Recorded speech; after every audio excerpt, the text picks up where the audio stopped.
Tem gente que diz que a vida muda aos poucos, que as coisas vão acontecendo devagar, que a gente vai se acostumando, que um dia acorda e percebe que tudo é diferente.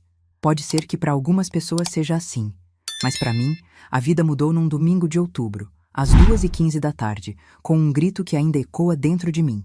Meu nome é Marlene Aparecida Duarte. Tenho 68 anos, cabelos brancos que um dia foram castanhos, mãos marcadas pelo trabalho de uma vida inteira e um coração que, apesar de tudo, ainda bate com força. E se você tiver paciência de me ouvir, vou te contar uma história que eu mesma custei a acreditar que era verdade. Uma história sobre amor de mãe, sobre ingratidão, sobre silêncios que machucam mais que qualquer palavra. E sobre o dia em que descobri que às vezes a maior prova de amor que a gente pode dar é ir embora. Sabe, a gente cria os filhos achando que um dia vai colher o que plantou, que todo sacrifício vai valer a pena quando eles crescerem e olharem pra gente com gratidão. Mas nem sempre é assim. Às vezes, a gente planta um jardim inteiro e colhe espinhos. Naquele domingo, o almoço na casa do meu filho tinha começado tenso. Débora, minha nora, estava de mau humor desde cedo. Eu já conhecia aquele olhar dela, aquele jeito de bater as coisas na cozinha, de suspirar alto como se o mundo inteiro fosse um peso sobre os ombros dela. Depois de quase 6 anos morando na mesma casa, eu tinha aprendido a ler os sinais. E todos os sinais daquele dia diziam: fique invisível, Marlene. Mas eu não fiquei invisível o suficiente. A mesa estava posta na sala de jantar, aquela sala que eu ajudei a mobiliar com o dinheiro da venda da minha casa. Sentados ao redor estavam meus 3 netos. Pedro, de 14 anos, já quase um homem, mas ainda com aquele olhar de menino que me derretia o coração. Marina, de 11, quieta como sempre, observando tudo com aqueles olhos grandes e atentos. E Gustavo, o caçula de 8 anos, meu xodó, sempre com um sorriso no rosto, sempre querendo ficar perto de mim. Renato, meu filho, estava na cabeceira. 42 anos de idade, os mesmos olhos do pai, o mesmo jeito de evitar conflito a qualquer custo. Débora, na outra ponta, com seu cabelo loiro pintado, suas unhas feitas, seu celular sempre por perto. E eu, no canto, no lugar que tinha se tornado meu nos últimos anos. O lugar de quem está ali, mas tenta ocupar o mínimo de espaço possível. O lugar de quem aprendeu a se fazer pequena para não incomodar. O almoço era frango assado com batatas. Eu mesma tinha temperado o frango na noite anterior, deixado marinando, acordado cedo para colocar no forno. Débora não gostava que eu cozinhasse. Dizia que eu usava tempero demais, que a comida ficava pesada demais para o estômago dela. Mas naquele fim de semana, ela tinha saído com as amigas no sábado e voltado tarde. Então, eu aproveitei para fazer algo que meus netos gostavam. Durante a refeição, Débora mal tocou no prato. Ficava mexendo no celular, rolando a tela e de vez em quando soltava um suspiro ou um de desaprovação. Eu fingia não perceber. Tinha me tornado especialista em fingir que não percebia as coisas naquela casa. Em determinado momento, ela largou o celular na mesa com um baque e disse, para ninguém em particular, mas claramente querendo que todos ouvissem: a Fernanda acabou de postar foto do carro novo. Terceiro carro que ela troca em 5 anos. Enquanto isso, a gente aqui deixou a frase no ar. Renato continuou comendo em silêncio. Ele também tinha aprendido a não responder quando ela começava assim. Eu baixei os olhos para o meu prato. Sabia que aquilo era só o começo. O resto do almoço seguiu naquele clima pesado. Quando estávamos quase terminando, percebi que Gustavo tinha deixado todos os legumes no canto do prato. Brócolis, cenoura, vagem, tudo intocado. Ele estava empurrando as batatas de um lado para o outro, claramente esperando que ninguém notasse. Eu cometi o erro de notar. Meu amor, eu disse baixinho, inclinando-me em direção a ele. Come os legumes, para você ficar forte, lembra? Foi só isso. Uma frase. Uma frase que qualquer avó do mundo diria para qualquer neto. Mas o barulho que veio em seguida fez meu coração parar. Débora bateu os talheres no prato com tanta força que Marina deu um pulo na cadeira. Pedro arregalou os olhos. Até Renato levantou a cabeça, surpreso. A senhora pode, por favor, parar de se meter na criação dos meus filhos? A voz dela era alta. Não era um grito ainda, mas estava no limite. Eu senti meu rosto esquentar. Senti aquele nó familiar se formando na garganta. Débora, eu só nada. A senhora sempre só. Só dá um palpite aqui, só faz um comentário ali, só se mete onde não é chamada. Eu estou cansada.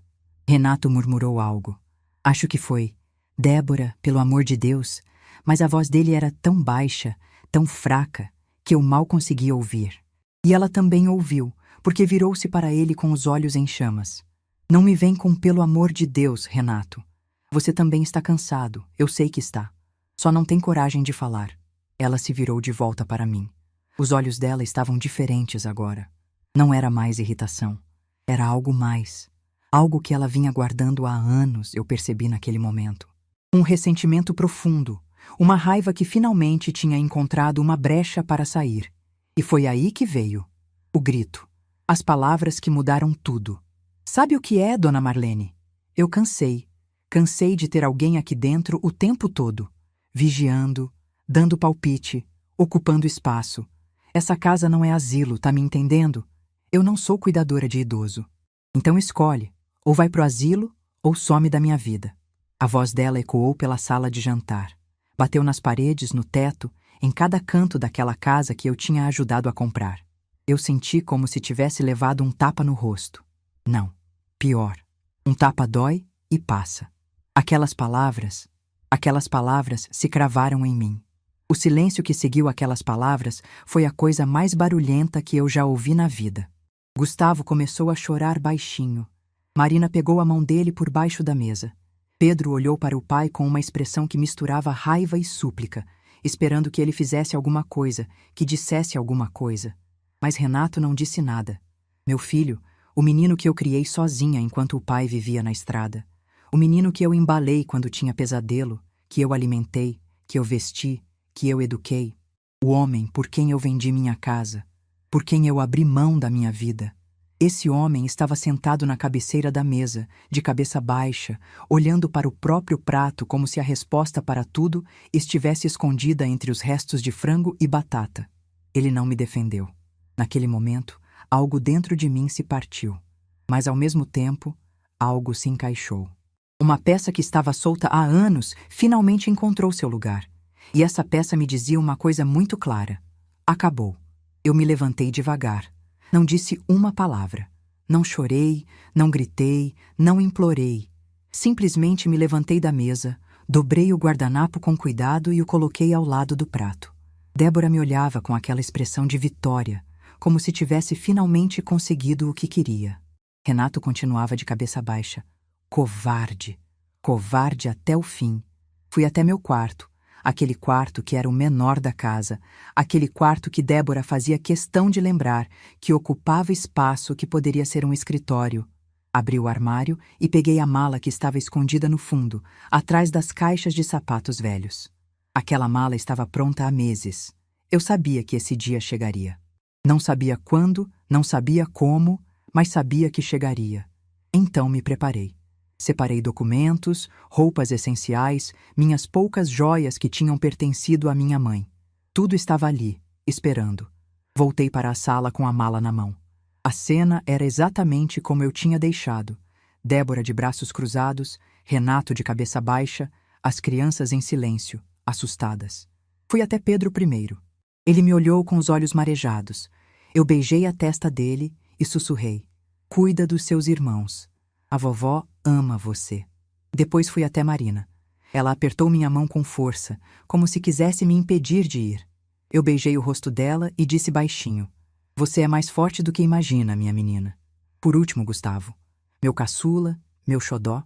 O menino que nasceu prematuro e eu passei noites rezando por ele na UTI. O menino que deu os primeiros passos vindo na minha direção.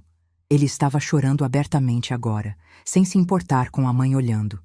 Ele se levantou da cadeira e me abraçou pela cintura, apertado, com aquela força que só criança tem quando está com medo de perder alguém. Não vai, vovó, por favor, não vai! A voz dele era pequena, quebrada. Cada palavra me rasgava por dentro. Eu queria tanto ficar. Queria tanto poder dizer que tudo ia ficar bem. Que a mamãe dele não quis dizer aquilo, que era só um momento de raiva. Mas eu não podia mentir para ele. Não podia fingir que aquela casa ainda era um lugar para mim. Eu me abaixei, segurei o rostinho dele entre as mãos e olhei nos olhos dele. A vovó precisa ir, meu amor, mas a vovó ama você, sempre. Não importa onde eu esteja, não importa o que aconteça. A vovó sempre vai amar você. Você entendeu? Ele fez que sim com a cabeça, mesmo chorando. Eu beijei a testa dele, respirei fundo e me levantei. Passei por Débora sem olhar para ela. Passei por Renato sem dizer uma palavra. Ele finalmente levantou a cabeça quando eu estava quase na porta. Mãe, eu parei. Não me virei. Esperei. Mãe, não precisa ser assim. Aquela foi a hora dele. A hora de se levantar, de me defender, de dizer para minha esposa que ela tinha passado de todos os limites. A hora de escolher. Mas ele não disse mais nada. Só aquela frase fraca, patética. Não precisa ser assim. Eu respirei fundo, abri a porta e saí. O sol da tarde me atingiu em cheio quando pisei na calçada. Era um dia bonito, ironicamente. Céu azul, brisa suave, pássaros cantando em algum lugar. O mundo continuava girando, indiferente ao fato de que minha vida tinha acabado de desmoronar. Caminhei até o ponto de ônibus no fim da rua. Sentei no banco de madeira, a mala ao meu lado, e fiquei olhando para a casa de onde eu tinha acabado de sair. A casa que eu ajudei a comprar. A casa onde eu fui humilhada durante anos. A casa onde meu próprio filho não teve coragem de abrir a boca para me defender. O ônibus demorou 20 minutos para chegar. Durante esses 20 minutos, ninguém saiu daquela casa. Ninguém correu atrás de mim. Ninguém veio pedir desculpas. A porta permaneceu fechada. As cortinas permaneceram no lugar. Quando o ônibus parou, eu peguei minha mala e subi os degraus. As pernas tremiam um pouco, mas eu me forcei a manter a postura. Minha mãe sempre dizia que uma mulher de verdade não se curva diante da dor. Paguei a passagem, sentei numa poltrona perto da janela e olhei pela última vez para aquela rua. Foi quando percebi que não estava chorando. Estava calma. Estranhamente calma. Porque eu sabia de algo que nenhum deles sabia. Algo que mudaria tudo. Aquela casa que Débora achava que era dela? Aquela casa de onde ela me expulsou como se eu fosse uma intrusa? Aquela casa onde meu filho morava como se fosse o grande provedor da família? Nos últimos 6 anos, eu tinha transferido mais de 100 mil reais para o financiamento daquela casa. Parcela por parcela. Mês após mês. Sem contar para ninguém. Sem pedir reconhecimento. Porque eu achava que era isso que uma boa mãe fazia. Mas agora eu não era mais essa mãe. O ônibus arrancou. Eu olhei para a frente, para a estrada que se abria, e pela primeira vez em muitos anos, senti algo parecido com esperança. Eles ainda não sabiam, mas em breve descobririam, porque no dia seguinte eu ligaria para o banco. E a casa que Débora achava que era o reino dela iria descobrir quem realmente segurava as paredes em pé. Eu olhei pela janela do ônibus uma última vez. A rua ficava para trás, as casas, os postes. Mas estranhamente, não senti tristeza. Senti algo diferente. Senti que finalmente estava livre para ser quem eu realmente era. Não a mãe submissa, não a sogra tolerante, não a avó que aceita qualquer humilhação. Apenas Marlene, uma mulher de 68 anos que decidiu parar de pedir desculpas por existir. Antes de te contar o que aconteceu depois que saí daquela casa, preciso te explicar como eu cheguei até ali, porque ninguém se torna invisível de uma hora para outra. A invisibilidade é construída aos poucos, tijolo por tijolo, silêncio por silêncio, até que um dia você olha no espelho e não se reconhece mais. Eu fui casada durante 38 anos com Geraldo Duarte, um homem bom, trabalhador, mas que passava mais tempo na estrada do que em casa. Ele era caminhoneiro, rodava o Brasil inteiro levando carga de um lado para o outro. Às vezes ficava 3 semanas fora, voltava por 5 dias e partia de novo. Era assim que funcionava. Não reclamo. Geraldo fazia o que podia com o que tinha. O salário dele pagava as contas, colocava comida na mesa, mantinha o teto sobre nossas cabeças. Quando estava em casa, era carinhoso, atencioso. Me trazia presentes das viagens, contava histórias das estradas, me fazia rir com as aventuras que vivia pelo Brasil afora. Mas a verdade é que eu criei o Renato praticamente sozinha. Eu que acordava de madrugada quando ele tinha febre. Eu que ia nas reuniões da escola. Eu que ajudava com a lição de casa, que levava no médico, que consolava quando ele brigava com os amiguinhos. Renato era um menino sensível, chorava fácil, se magoava com pouca coisa. Eu sempre tive medo de que o mundo fosse duro demais para ele. Então fiz o que toda mãe faz. Tentei proteger. Talvez tenha protegido demais. Talvez tenha criado um homem que não sabe enfrentar conflito, que prefere abaixar a cabeça do que defender o que é certo. Mas isso eu só fui entender muito tempo depois. Geraldo partiu quando Renato tinha 33 anos. Uma condição no coração que ninguém sabia que existia. Ele estava em casa naquele dia, tinha acabado de voltar de uma viagem longa. Estava sentado na poltrona da sala, assistindo o jornal, quando de repente levou a mão ao peito e tombou para o lado. Eu estava na cozinha lavando louça. Ouvi o barulho do corpo caindo e corri para a sala. Chamei a emergência, mas quando chegaram já era tarde. Meu marido, depois de 38 anos de casamento, se foi num piscar de olhos, sem aviso, sem despedida. A última coisa que ele me disse naquela manhã foi que o café estava bom. Foi isso. Depois de quase 4 décadas juntos, a última frase foi sobre café. Às vezes penso nisso e me pergunto se ele sabia que seria a última. Provavelmente não. A gente nunca sabe. O velório foi na igreja onde tínhamos casado. Renato chorou o tempo todo, não conseguia se controlar. Eu segurei as lágrimas porque alguém precisava ser forte. Sempre fui eu a pessoa que precisava ser forte. O luto foi difícil, mas eu não podia me entregar. Tinha uma casa para manter, contas para pagar, uma vida para reorganizar. Geraldo deixou a casa quitada, graças a Deus, e uma pensão que passei a receber. Junto com minha aposentadoria de costureira, dava para viver com dignidade. Não era luxo, mas era suficiente.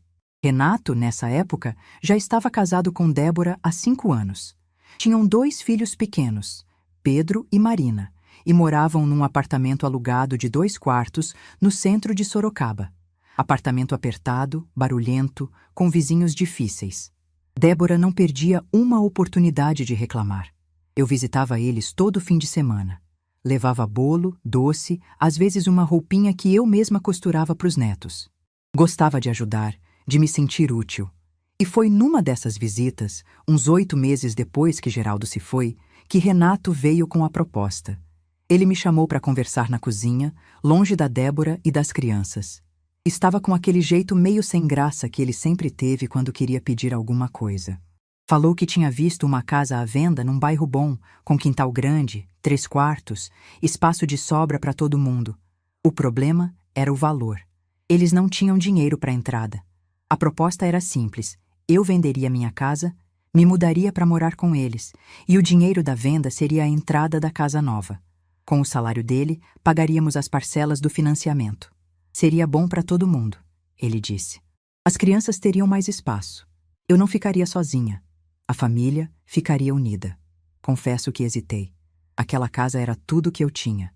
Era onde eu vivi minha vida inteira, onde criei meu filho, onde envelheci ao lado do meu marido. Cada cômodo tinha uma memória. A mancha na parede da sala era de quando Renato jogou suco de uva aos 5 anos. A porta do quarto dele ainda tinha as marquinhas de altura que eu fazia todo aniversário. O jardim tinha as roseiras que eu plantei quando casei, que floresciam todo setembro sem falta. A cozinha era onde eu e Geraldo tomávamos café juntos nas manhãs em que ele estava em casa. A varanda era onde eu costurava nas tardes de domingo. O quarto era onde nasceu meu filho, onde meu marido deu seu último suspiro. Como eu podia vender tudo isso? Mas Renato insistiu. Disse que eu estava ficando velha sozinha, que era perigoso, que ele se preocupava comigo. Disse que os netos precisavam da avó por perto, que seria bom para a formação deles. E Débora sorriu e disse que seria ótimo ter minha ajuda em casa. Aquele sorriso dela.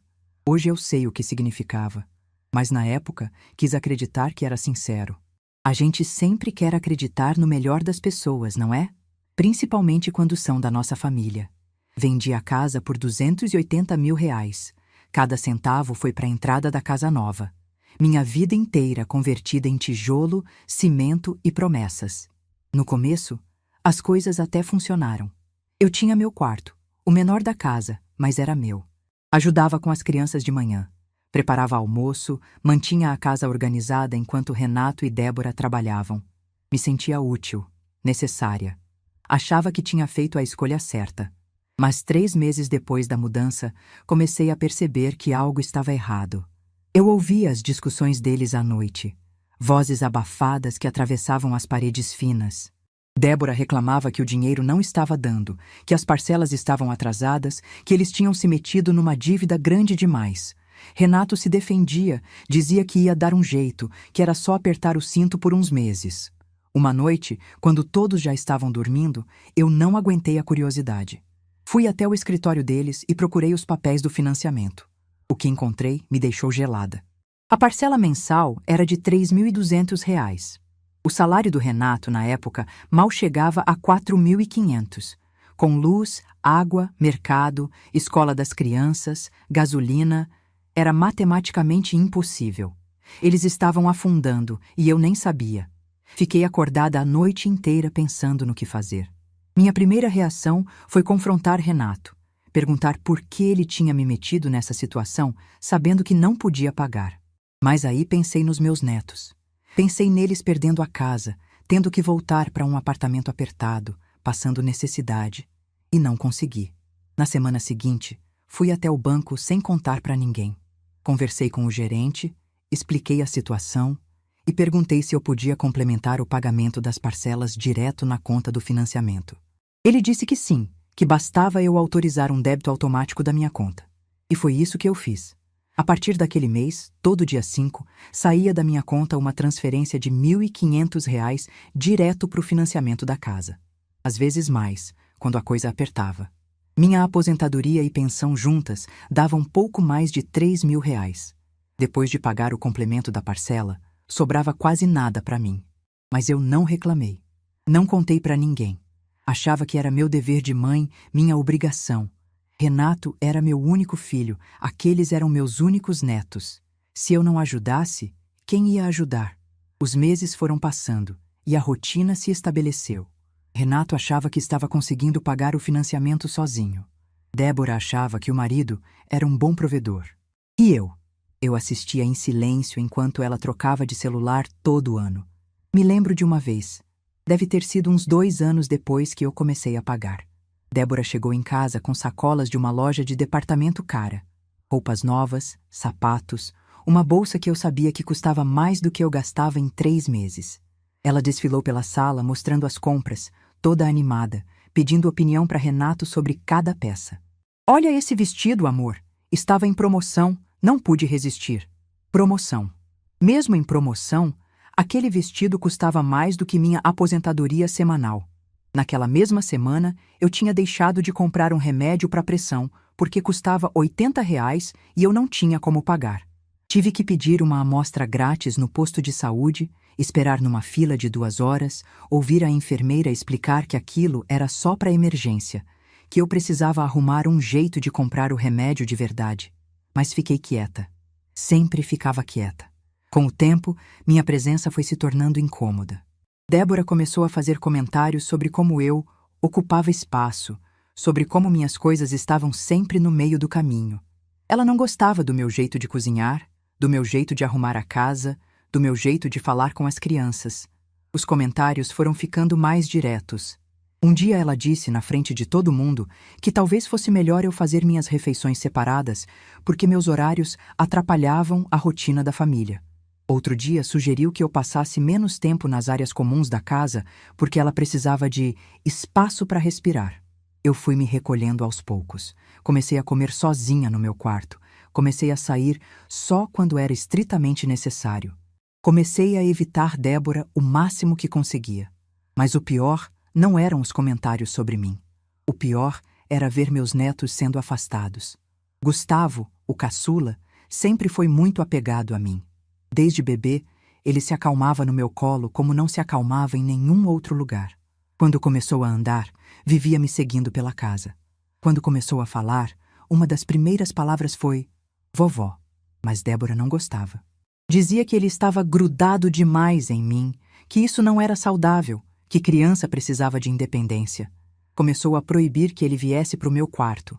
Começou a mandar ele brincar sozinho quando ele queria ficar comigo. Um dia eu nunca vou esquecer.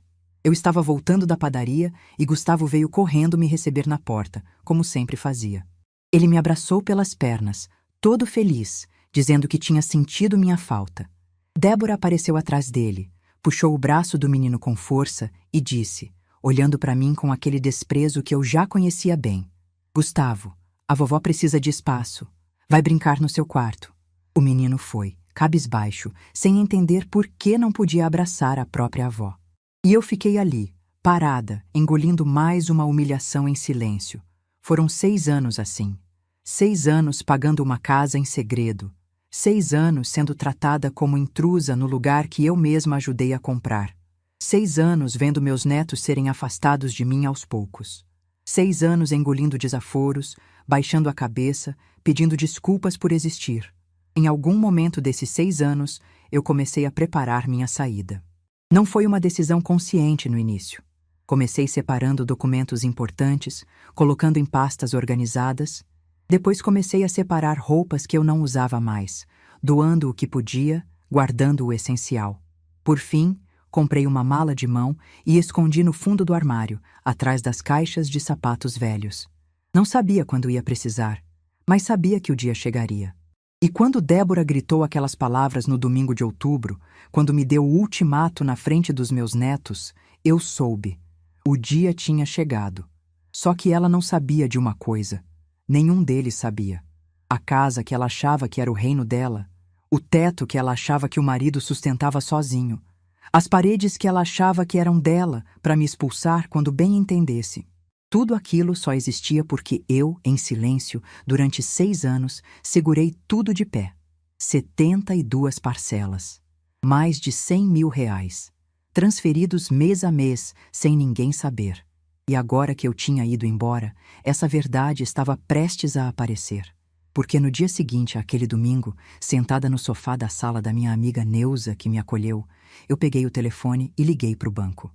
E o que eu disse naquela ligação mudou tudo. Neuza foi a primeira pessoa que me veio à cabeça quando saí daquela casa. A gente se conhecia há mais de 30 anos, do tempo em que eu trabalhava na confecção do centro de Sorocaba. Ela era a supervisora da linha de costura, uma mulher forte, viúva como eu, que nunca levou desaforo para casa.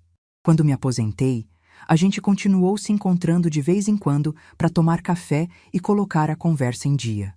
Neuza era o tipo de amiga que não precisava de explicação. Bastava olhar para o meu rosto para entender que algo tinha acontecido. Quando desci do ônibus naquela tarde de domingo e apareci na porta dela com uma mala na mão, ela não perguntou nada. Simplesmente abriu a porta, me puxou para dentro e disse: "O quarto de visitas é seu pelo tempo que precisar." Passei a noite inteira acordada, deitada naquela cama que não era minha, olhando para o teto de um quarto que não era meu, pensando em tudo que tinha acontecido. O grito da Débora ainda ecoava na minha cabeça. O silêncio do Renato ainda doía no peito. E o rosto do Gustavo chorando ainda me apertava o coração. Mas junto com a dor, tinha outra coisa crescendo dentro de mim. Uma clareza que eu não sentia há anos. Uma certeza de que eu não podia mais continuar sendo a mulher que aceita tudo calada, que engole desaforo, que paga em silêncio pelo direito de existir.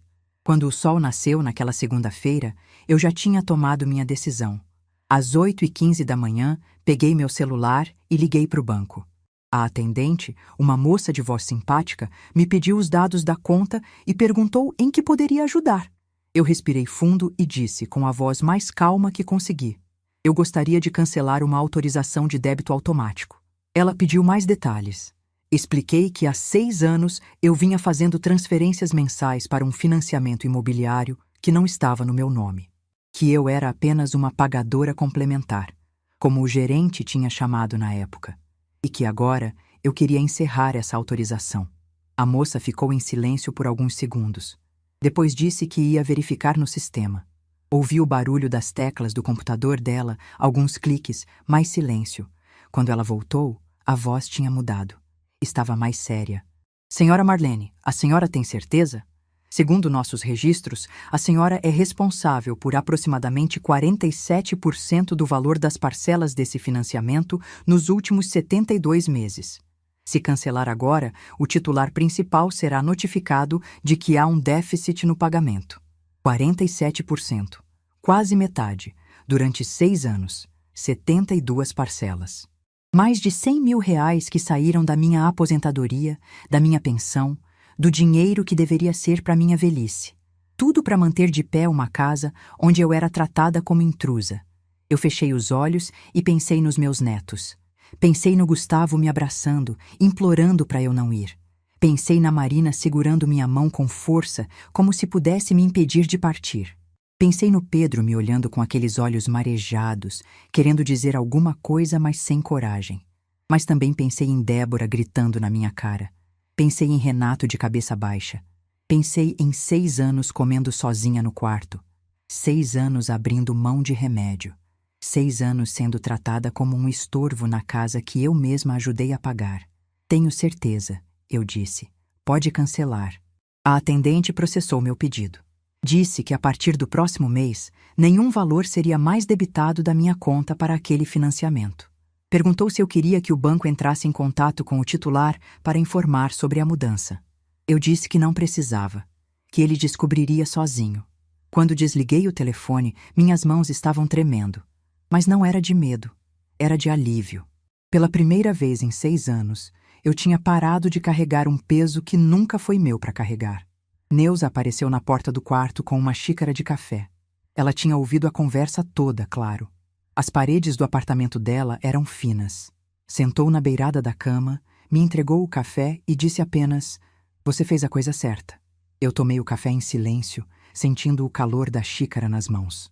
Lá fora, o dia estava começando. Carros passavam na rua, pessoas iam para o trabalho, o mundo seguia girando. E eu ali, naquele quarto emprestado, começando uma vida nova aos 68 anos. Os dias foram passando. Segunda, terça, quarta. Eu tentava me manter ocupada, ajudando Neuza com as tarefas da casa, assistindo televisão, lendo uns livros que ela tinha na estante. Mas no fundo, eu estava esperando. Esperando o telefone tocar. Esperando a notícia chegar. O financiamento vencia todo dia 5. Eu tinha cancelado a autorização no dia 3. Isso significava que no dia 5, quando o banco fosse descontar a parcela, faltaria dinheiro. E quando faltasse dinheiro, alguém ia receber uma ligação. O dia 5 caiu numa quinta-feira. Eu acordei cedo naquele dia. Tomei café com Neuza, fingi que estava tudo normal, mas por dentro meu coração estava acelerado. Não de arrependimento, não de medo, de expectativa. Porque eu sabia que naquele dia a verdade finalmente viria à tona. A ligação veio às 10h43 da manhã. Mas não foi para mim. Quem me contou foi minha vizinha antiga, Dona Carmen. Ela ainda morava na rua onde ficava a casa do Renato e sempre foi uma mulher de olho em tudo. Ligou para o meu celular no fim da tarde, toda agitada, dizendo que precisava me contar uma coisa. Segundo ela, por volta das 11 da manhã, um carro do banco tinha parado na frente da casa do Renato. Um homem de terno desceu, com uma pasta na mão, tocou a campainha e ficou lá dentro por quase 1 hora. Os vizinhos já estavam comentando, curiosos para saber o que estava acontecendo. Quando o homem do banco finalmente saiu, Renato estava na porta com uma cara que Dona Carmen nunca tinha visto. Branco, pálido, como se tivesse visto um fantasma. Ele ficou parado ali na porta por vários minutos, depois que o carro foi embora, olhando para o nada. "Marlene", ela disse pelo telefone. Eu nunca vi o Renato daquele jeito. Parecia que o chão tinha sumido debaixo dos pés dele. A Débora apareceu na porta também, perguntou alguma coisa e ele nem respondeu. Só entrou para dentro e bateu a porta. Eu agradeci a informação e desliguei. Sentei no sofá da Neuza e fiquei olhando para o nada por alguns minutos. Então, era isso. Ele tinha descoberto. Depois de 6 anos, meu filho finalmente sabia quem estava segurando a casa dele de pé. Não precisei esperar muito para saber mais detalhes. Renato apareceu na porta da Neuza naquela mesma noite, às 8 e pouco. Eu estava na cozinha lavando a louça do jantar quando ouvi a campainha. Neuza foi atender e voltou com uma expressão séria. "É o seu filho", Ela disse. Quer falar com você. Sequei as mãos no pano de prato, respirei fundo e fui até a sala. Renato estava de pé perto da porta, como se não tivesse certeza se podia entrar. Ele estava diferente. Os ombros caídos, o rosto abatido, os olhos vermelhos como se tivesse chorado. Quando me viu, abriu a boca para falar, mas nenhuma palavra saiu. Eu não disse nada. Apenas fiquei ali, parada, esperando. Ele engoliu em seco, passou a mão pelo rosto e finalmente conseguiu falar, com a voz falhando. Mãe, era você? Esse tempo todo? Era você? Eu confirmei com a cabeça. Sem drama, sem lágrimas, sem acusações. 6 anos, mãe. 6 anos. O gerente do banco me mostrou os extratos. Tinha mês que você pagava mais da metade da parcela. Tinha mês que você pagava quase tudo. Ele parou, tentando se recompor. As lágrimas começaram a escorrer pelo rosto dele. Por que você nunca me contou? Por que você deixou eu achar que eu estava dando conta sozinho? Eu olhei para o meu filho. Aquele homem de 42 anos que eu tinha criado, que eu tinha protegido, que eu tinha amado mais do que qualquer coisa no mundo. E respondi com toda a calma que eu tinha dentro de mim. Porque eu sou sua mãe, Renato. E mãe faz o que precisa fazer pelos filhos, mesmo quando os filhos não merecem. Ele desabou. Começou a soluçar como uma criança, repetindo que sentia muito, que não sabia, que se sentiu o pior ser humano do mundo quando viu os números. Contou que quando chegou em casa e mostrou os extratos para Débora, ela ficou muda, completamente muda. Pela primeira vez em anos, a mulher que sempre tinha uma resposta atravessada não conseguiu dizer uma única palavra. Ela ficou branca, mãe. Quando viu quanto você pagou, quando entendeu que a casa onde ela te humilhou só existe por sua causa. Ela não conseguiu falar nada. Só foi pro quarto e ficou lá. As crianças perguntaram o que estava acontecendo. E ela nem conseguiu responder. O Pedro veio me perguntar se a vovó estava bem, se tinha acontecido alguma coisa, e eu não soube o que dizer. A imagem da Débora muda, sem palavras, sem aquela arrogância de sempre, ficou na minha mente. Não era a alegria que eu sentia, era algo diferente. Era a sensação de que finalmente, depois de tanto tempo, a verdade tinha vindo à tona. Renato enxugou as lágrimas e me olhou com aquela expressão suplicante que eu conhecia desde que ele era criança. Mãe, volta para casa, por favor. As coisas vão ser diferentes agora, eu juro. A Débora aprendeu a lição. As crianças estão perguntando por você todo dia. O Gustavo não para de chorar. Volta, mãe. A gente precisa de você. Eu deixei ele terminar de falar. Deixei o silêncio pesar por alguns segundos. E então respondi. Renato, eu te amo. Sempre vou te amar. Porque você é meu filho, mas eu não volto para aquela casa. Mãe, deixa eu terminar. Minha voz era firme, mas não era dura. Era a voz de uma mulher que finalmente tinha encontrado sua força. Durante 6 anos, eu paguei pelo direito de morar naquela casa. Não com os 280 mil da entrada. Não com os mais de 100 mil das parcelas. Paguei com minha dignidade. Paguei comendo sozinha no quarto. Paguei sendo proibida de abraçar meus próprios netos. Paguei ouvindo sua esposa me tratar como um estorvo. E você, meu filho, ficando em silêncio. Renato abaixou a cabeça. As lágrimas voltaram a cair. Você teve a chance de me defender naquele domingo. Quando ela gritou na minha cara, quando me deu um ultimato na frente das crianças, você estava lá. E você ficou calado. Você escolheu o silêncio. Agora, eu estou escolhendo o meu. Mãe, eu sei que errei. Eu sei. Mas me dá uma chance de consertar. Eu balancei a cabeça. Não é sobre consertar, filho. É sobre respeito. E respeito não se implora depois que a pessoa já foi embora. Se constrói no dia a dia, nas pequenas coisas, nos momentos que parecem não importar. Você teve 6 anos para me respeitar. 6 anos para me defender. 6 anos para me tratar como sua mãe, e não como um móvel velho que veio junto com a mudança. Ele ficou em silêncio. Não tinha o que responder, porque ele sabia que eu estava certa. Eu não te odeio, Renato. Não odeio nem a Débora. Ódio é peso, e eu já carreguei peso demais na vida. Mas eu também não vou voltar a me humilhar para ter um lugar na sua casa. Se você quiser me visitar, se quiser trazer as crianças para me ver, a porta vai estar aberta. Mas vai ser aqui, nos meus termos, na minha dignidade. Renato ficou ali por mais alguns minutos, tentando argumentar, tentando encontrar palavras que mudassem minha decisão. Mas não existiam essas palavras. Algumas escolhas, quando são feitas, não têm volta. Quando ele finalmente foi embora, Neuza apareceu ao meu lado e colocou a mão no meu ombro. Você foi muito forte, ela disse. Eu olhei pela janela, vendo o carro do meu filho sumir na esquina. Não foi força, respondi. Foi necessidade. Às vezes, a gente precisa perder tudo para descobrir o que realmente importa. Naquela noite, deitada no quarto de visitas da Neuza, eu chorei. Não de tristeza, não de arrependimento. Chorei de alívio.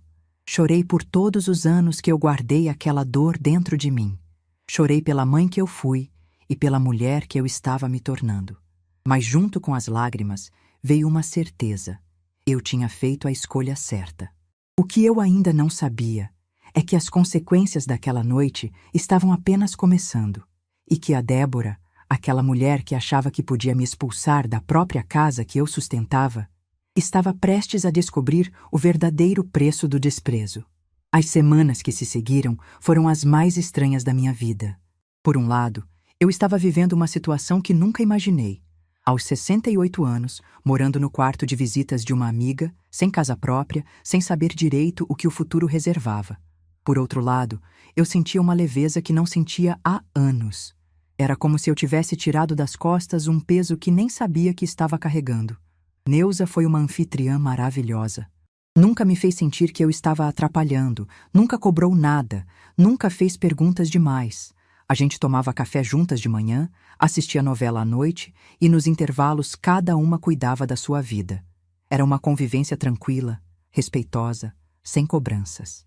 Tudo que eu não tinha na casa do meu próprio filho. Mas eu sabia que não podia ficar ali para sempre. Precisava encontrar um lugar para mim, reconstruir minha vida. Com minha aposentadoria e pensão, que agora estavam inteiras na minha conta, já que eu não pagava mais a hipoteca dos outros, eu tinha uma renda modesta, mas suficiente. Comecei a procurar apartamentos para alugar no centro de Sorocaba. Queria algo pequeno, simples, mas que fosse meu. Enquanto isso, as notícias da casa do Renato continuavam chegando. Dona Carmen, minha informante oficial, me ligava quase todo dia com novidades. Segundo ela, a vizinhança inteira já sabia da história. Não sei como, mas essas coisas sempre vazam.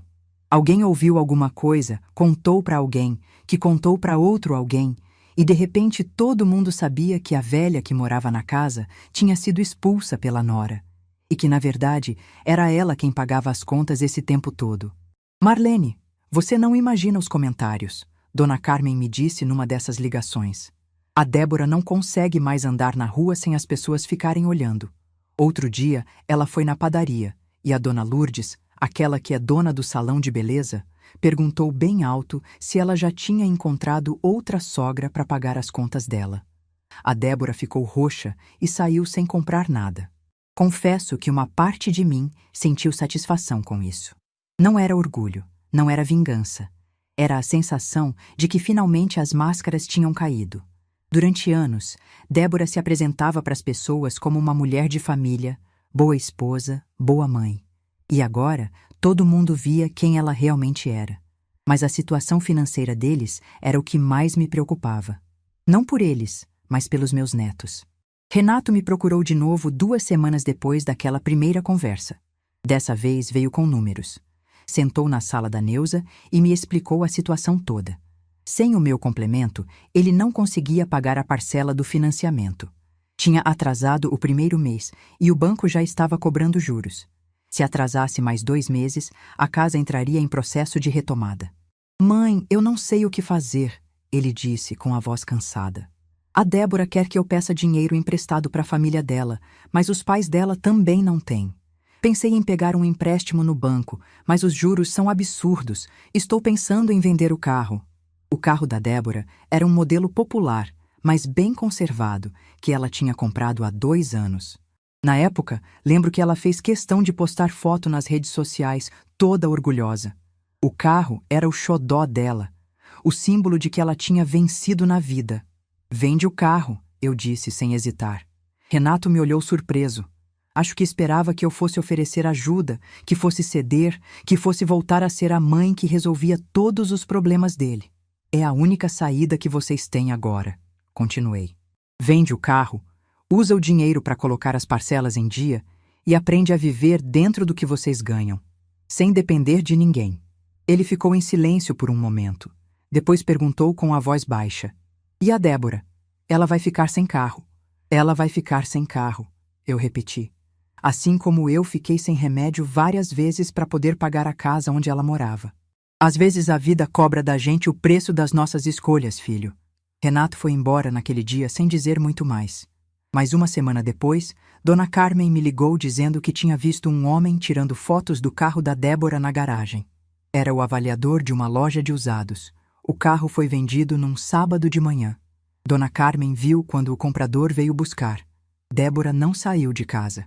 Ficou trancada no quarto enquanto Renato resolvia tudo. Segundo os vizinhos, ela chorou o dia inteiro. O carro que ela tanto se orgulhava, que ela postava nas redes sociais, que ela usava para se sentir superior às outras mães na porta da escola, estava indo embora. E junto com ele ia a imagem de mulher bem-sucedida que ela tinha construído. Era estranho ouvir isso. Parte de mim queria sentir pena, queria encontrar dentro do meu coração alguma compaixão por aquela mulher.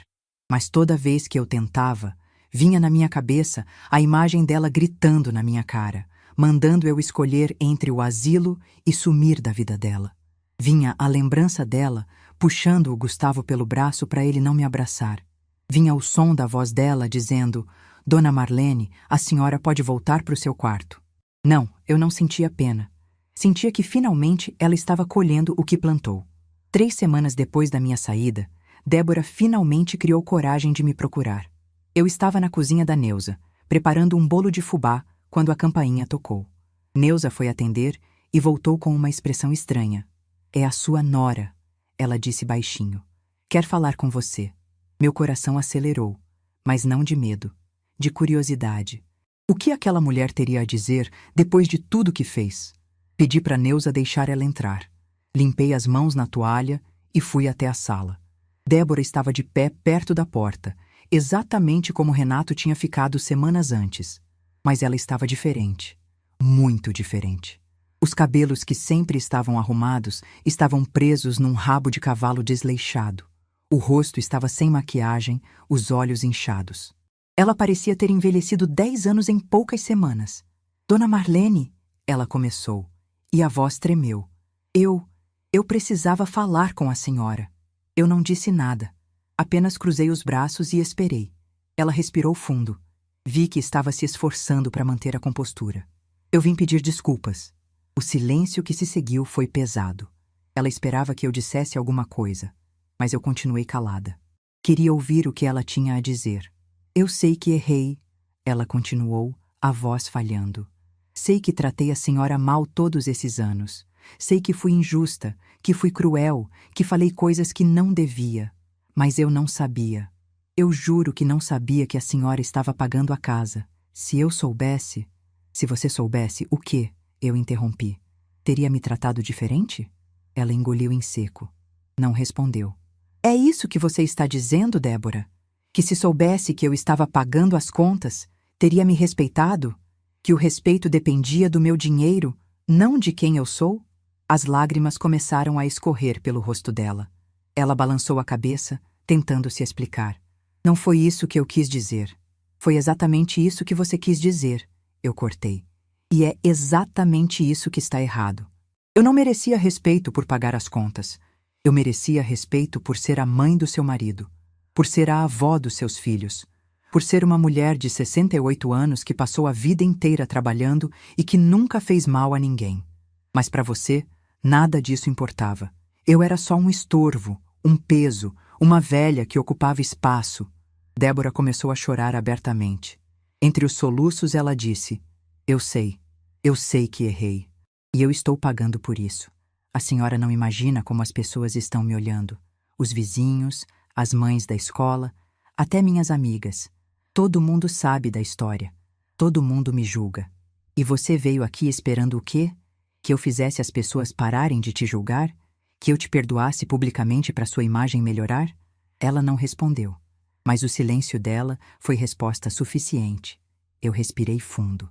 Pensei nas palavras que ia dizer, porque eu sabia que aquela conversa ia definir muita coisa.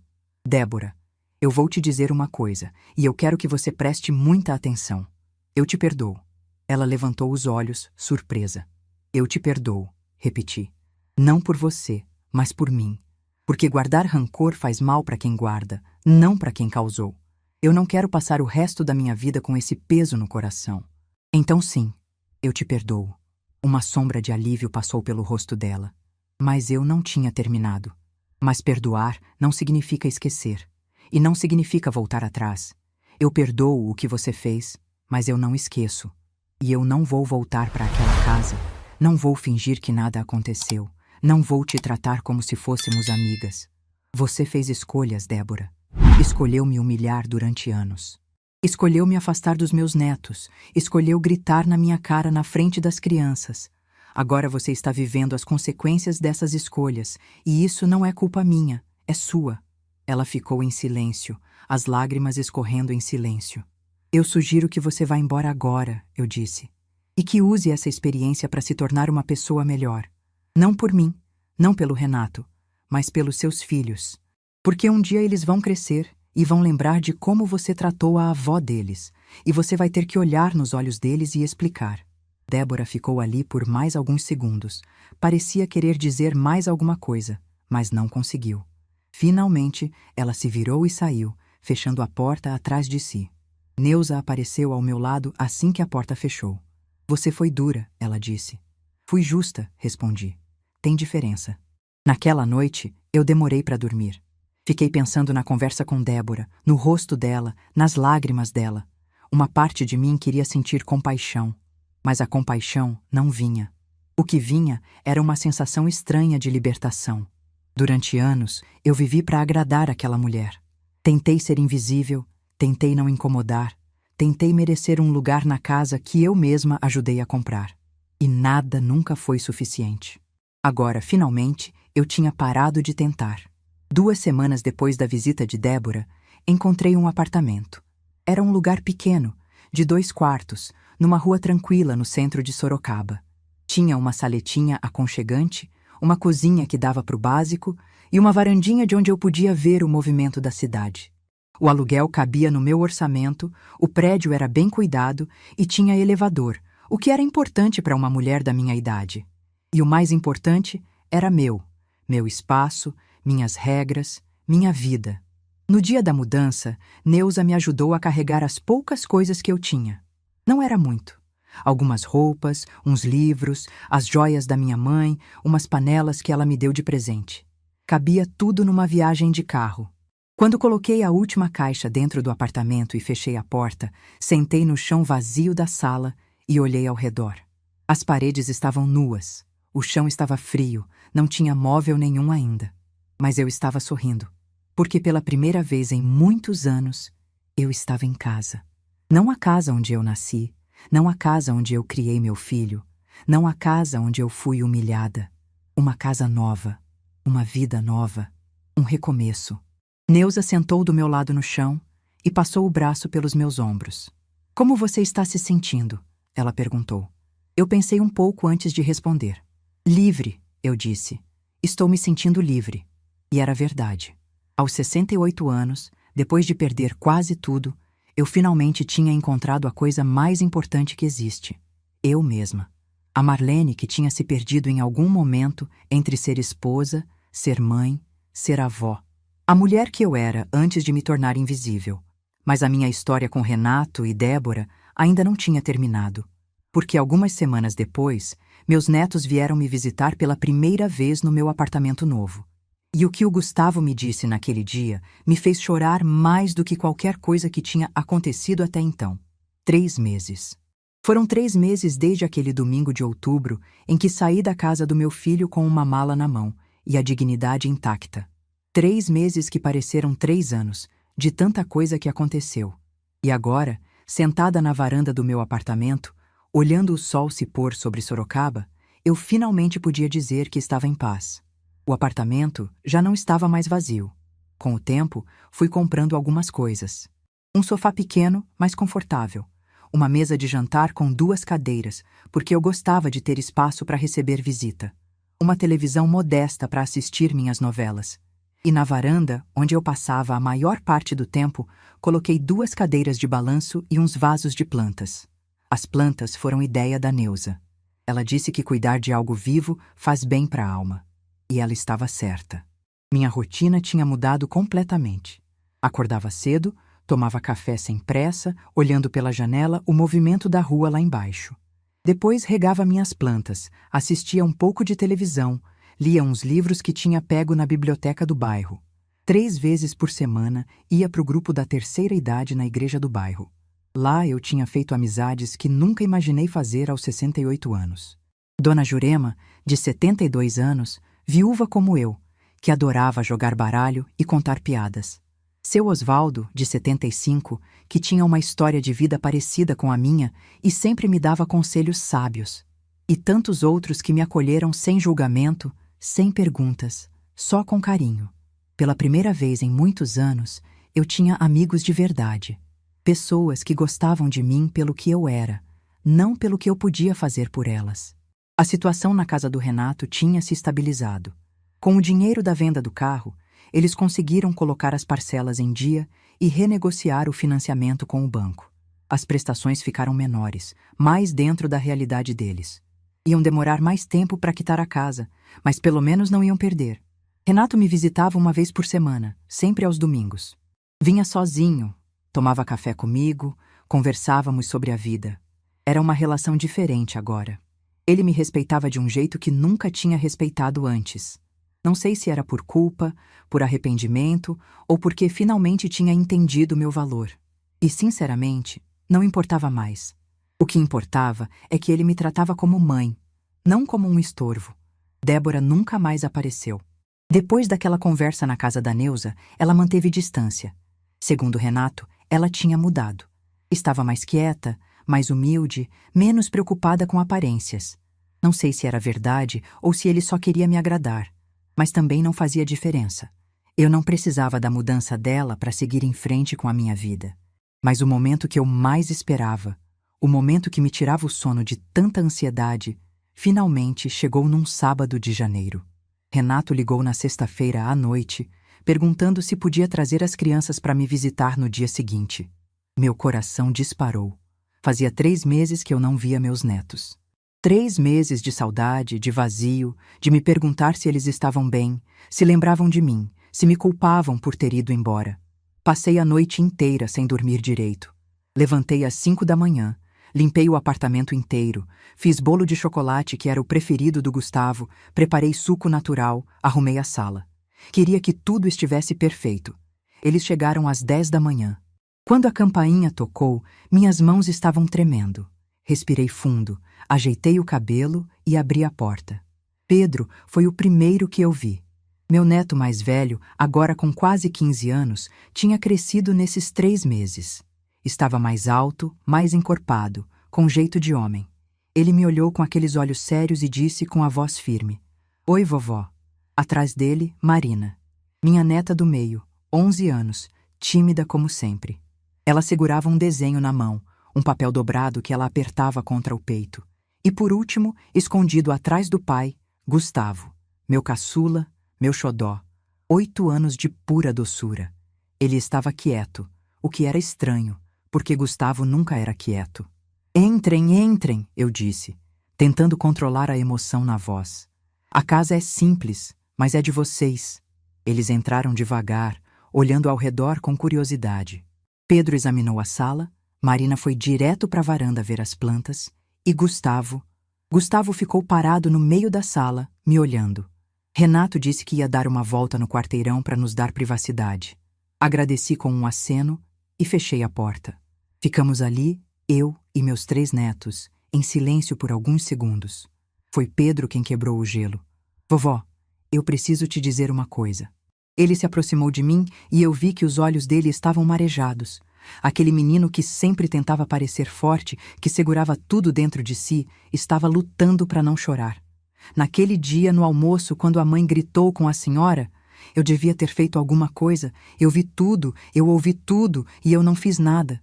Fiquei parado que nem um covarde, igualzinho ao meu pai. A voz dele falhou. Ele engoliu em seco e continuou. Eu sinto muito, vovó. Sinto muito por não ter te defendido. Você sempre cuidou de mim, sempre esteve lá quando eu precisei, e na hora que você precisou de mim, eu não fiz nada. Eu senti meu coração apertar. Puxei Pedro para um abraço, apertado, forte, como eu não abraçava ele há muito tempo. Meu filho, você tinha 14 anos. Você era uma criança. Não era sua responsabilidade me defender.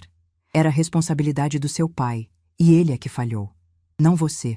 Nunca você. Pedro chorou no meu ombro. Chorou como não devia chorar há muito tempo. E eu deixei, porque às vezes a gente precisa chorar para conseguir seguir em frente. Quando ele se acalmou, Marina se aproximou. Estendeu o papel dobrado que estava segurando desde que chegou. Eu fiz isso para a senhora, vovó. Abri o papel devagar. Era um desenho. De um lado, uma casa com uma mulher triste dentro, sozinha. Do outro lado, um apartamento com uma mulher sorrindo, cercada de flores. E no meio, ligando as duas imagens, um coração vermelho. Embaixo, com a letra caprichada de criança, estava escrito: a vovó agora mora no lugar certo, onde ela é feliz. Eu olhei para Marina e vi que ela também estava chorando, em silêncio, do jeito discreto dela. Está lindo, minha filha. Está perfeito. Abracei Marina, sentindo as lágrimas escorrerem pelo meu próprio rosto. Aquela menina quieta, que sempre observava tudo sem dizer nada, tinha entendido mais do que qualquer adulto. Mas ainda faltava Gustavo. Ele continuava parado no mesmo lugar, no meio da sala, me olhando com aqueles olhos grandes e expressivos. Não tinha dito uma palavra desde que chegou. Gustavo, você não vem dar um abraço na vovó? Ele não se mexeu, mas abriu a boca e disse, com a voz pequenininha: vovó, foi minha culpa? Meu coração parou. O quê, meu amor? Foi minha culpa você ter ido embora? Eu me ajoelhei na frente dele, segurando os braços dele com as mãos. Claro que não, meu amor. Por que você está pensando isso? Os olhos dele se encheram de lágrimas. Porque a mamãe gritou com você por minha causa. Porque você pediu para eu comer os legumes e ela ficou brava, e aí mandou você embora. Se eu tivesse comido os legumes, nada disso tinha acontecido. Naquele momento, eu entendi o peso que aquela criança de 8 anos estava carregando há 3 meses. Ele achava que era culpado. Ele achava que a avó tinha ido embora por causa dele. Eu puxei Gustavo para o meu colo e abracei ele com toda a força que eu tinha. Me escuta bem, meu amor. Nada disso foi sua culpa. Nada. A vovó não foi embora por causa dos legumes, não foi embora por causa de você. A vovó foi embora porque às vezes os adultos fazem escolhas erradas e a vovó precisava se proteger. Mas nunca, nunca, em nenhum momento, foi por sua causa. Você entendeu? Ele soluçava no meu ombro, o corpinho tremendo. Mas eu sinto sua falta, vovó. Todo dia. A casa não é a mesma coisa sem você. Ninguém mais conta história antes de dormir. Ninguém mais faz bolo de chocolate. Ninguém mais me abraça do jeito que você abraça. Cada palavra dele era uma faca no meu coração, mas também era um bálsamo, porque naquele momento eu soube que todo o sacrifício, toda a dor, toda a humilhação que eu passei não tinha apagado o amor que existia entre nós. Vovó está aqui agora, meu amor, e vovó não vai a lugar nenhum. Você pode vir me visitar sempre que quiser. Essa casa é sua também. E eu vou continuar fazendo bolo de chocolate, contando histórias e te abraçando desse jeito que só vovó sabe abraçar. Tá bom? Ele fez que sim com a cabeça, ainda chorando. Promete? Prometo. Ficamos ali, abraçados por um longo tempo. Pedro e Marina se juntaram a nós, e de repente éramos 4 pessoas abraçadas no meio da sala de um apartamento pequeno, chorando e rindo ao mesmo tempo. Quando Renato voltou, meia hora depois, encontrou a cena mais bonita que ele podia encontrar. Seus 3 filhos sentados no chão da varanda da avó, comendo bolo de chocolate, ouvindo histórias da minha infância, rindo de coisas bobas. Ele ficou parado na porta, olhando, com uma expressão que eu não conseguia decifrar. Acho que era uma mistura de alívio, de culpa e de gratidão. Mãe, eu... Não precisa dizer nada, filho. Senta aqui com a gente. Ele sentou. E pela primeira vez em muitos anos, fomos uma família. Não perfeita, não completa, mas uma família de verdade, com defeitos, com cicatrizes, mas com amor. Quando eles foram embora, no fim da tarde, Gustavo me abraçou uma última vez e disse: Vovó, eu te amo mais que tudo. Eu também te amo, meu anjo, mais que tudo. Ele foi até a porta, mas parou e se virou para mim. Vovó? O que, meu amor? Você está feliz aqui? Eu olhei ao redor do meu apartamento, das minhas plantas, das minhas coisas, do meu espaço. Pensei em tudo que tinha passado para chegar até ali e sorri. Estou, meu amor, estou muito feliz. Ele sorriu de volta, aquele sorriso que iluminava qualquer ambiente, e foi embora. Naquela noite, sentada na minha cadeira de balanço, olhando as estrelas pela janela, eu pensei em tudo o que tinha acontecido. No grito da Débora, no silêncio do Renato, nos anos de invisibilidade, na descoberta da verdade, nas consequências e, finalmente, no recomeço. Eu tinha perdido muito. Perdi minha casa, perdi meu lugar na família do meu filho, perdi anos da minha vida tentando agradar pessoas que não me valorizavam. Mas eu também tinha ganhado muito. Ganhei minha dignidade de volta. Ganhei o respeito que eu merecia. Ganhei a liberdade de ser quem eu realmente sou. E o mais importante, ganhei a certeza de que o amor dos meus netos era verdadeiro, independente de onde eu morasse. Aos 68 anos, eu finalmente entendi uma coisa que deveria ter entendido muito antes. Amor próprio não é egoísmo. É sobrevivência. É a base de tudo. Porque se a gente não se ama, se a gente não se respeita, como pode esperar que os outros façam isso? Eu não me arrependo de ter ido embora. Não me arrependo de ter cancelado os pagamentos. Não me arrependo de ter escolhido minha paz acima da aprovação dos outros. Porque foi só quando eu parei de me anular que descobri quem eu realmente era. A Marlene de verdade, não a sombra que eu tinha me tornado. Não sou mais a mãe invisível, não sou mais a avó que aceita qualquer humilhação. Não sou mais a mulher que pede desculpas por existir. Sou Marlene, Marlene Aparecida Duarte, uma mulher de 68 anos que aprendeu, depois de uma vida inteira, que o verdadeiro lar não é um lugar. É um sentimento, é a paz de estar consigo mesma, é a liberdade de ser quem você é, sem medo, sem culpa, sem pedir permissão. Às vezes, as pessoas me perguntam se eu sinto falta da casa do Renato, e eu respondo com sinceridade: não. Eu não sinto falta de um lugar onde eu era invisível. Eu não sinto falta de um lugar onde eu tinha que me esconder para não incomodar. Eu não sinto falta de um lugar onde o amor vinha com condições. O que eu sinto é gratidão. Gratidão por ter tido a coragem de sair. Gratidão por ter descoberto, aos 68 anos, que nunca é tarde para recomeçar. Gratidão por ter netos que me amam de verdade, independente de onde eu more. E essa paz, essa liberdade, essa gratidão, ninguém mais vai tirar de mim. Se essa história tocou seu coração, deixe seu like, se inscreva no canal e comente aqui embaixo. No meu lugar, o que você faria? Sua mensagem pode iluminar o dia de alguém.